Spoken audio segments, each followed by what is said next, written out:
Hey folks, really excited to run through this Mythic Plus build for Vengeance Demon Hunters. Now Vengeance has been in a great spot all through Shadowlands. Really excited to see it. Um, Most players have been taking as advantage of Resilic's Defilement as the legendary of choice, and that just basically takes Soul Cleave and has it reduce the remaining cooldown on a random sigil. Real easy to take advantage of. Provides a large cooldown reduction on your Sigil of Flame, or if you're Kyrian, Elysian Decree. And Kyrian seems to be the overall best covenant that you can rock with right now, although that's up for debate a little bit later in the conversation. If you're trying to go purely for damage, you can go with the legendary Judgment of the Arbiter. It's the highest damage option if you have someone else in your group wearing one. Even though it's relatively fairly unlikely, Collective Anguish is a better general option for offensive purposes for non-Kyrian Vengeance Demon Hunters. And finally, if you're struggling to survive and need to play the Fiery Brand build that we're going to talk about in a minute, Fiery Soul is by far our best legendary. It's our only true defensive option, and it's actually a ton of fun. We're going to talk about it here in a moment. So first, Spirit Bomb. You're going with the Abyssal Strike in Tier 1, Fallout in Tier 2, Spirit Bomb in Tier 3, Fracture in Tier 4, Sigil of Chains Tier 5, Demonic in Tier 6, Last Resort in Tier 7. This reminds me a lot of what Vengeance was looking like way back in Legion when I was tanking it a lot.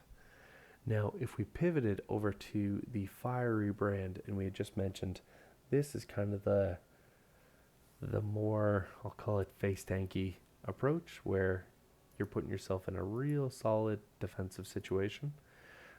Tier 1, you're going to go with Agonizing Flame. Tier 2, Burning Alive. Tier 3, Charred Flesh. Tier 4, Fracture. Tier 5, Sigil of Chains. Tier 6, Demonic. Tier 7, Last Resort.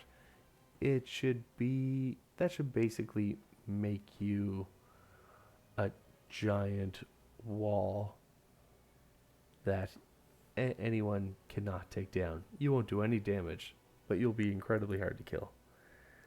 And then finally, alternatively, you can go with more of a hybrid build, and that's for when you're probably pushing higher keys, so you can't just face tank the entire time. But basically, you take your Infernal Armor, because the extra duration on Fiery Brand from Charred Flesh doesn't matter that much when you're kiting all the time. And hey, for high level dungeons, let's be real, that's all it is. So you're on to 1, 3, 1, 3, 3, 2, 1. Pretty straightforward build. Overall, it's in a pretty decent shape, to be honest. I think everything is progressing really well. As far as Vengeance, I was worried we'd see more nerfs, and it doesn't look like that's on the menu. Now, if you're wondering at this point, like, what's the best covenant? Kyrian are excellent for high keys or low keys. Really just depends on what soulbind you're going with. Necrolords, avoid. They're just meh. Night Fae, pretty underwhelming. Venthyr, they're absolutely fantastic or exceptional in lower keys, but in higher keys, they just kind of flatline at decent as well. So not a ton of movement there. We do definitely see about 80% of the player base is playing Kyrian, so people are down to min-max. There's no question about that. Alright folks, that's the quick build here for Mythic Plus. Let me know which of the 3 builds you're going with, or if you're going with something totally different. Drop it down in the comments. I'm super interested to hear. Alright, thanks for watching. Peace.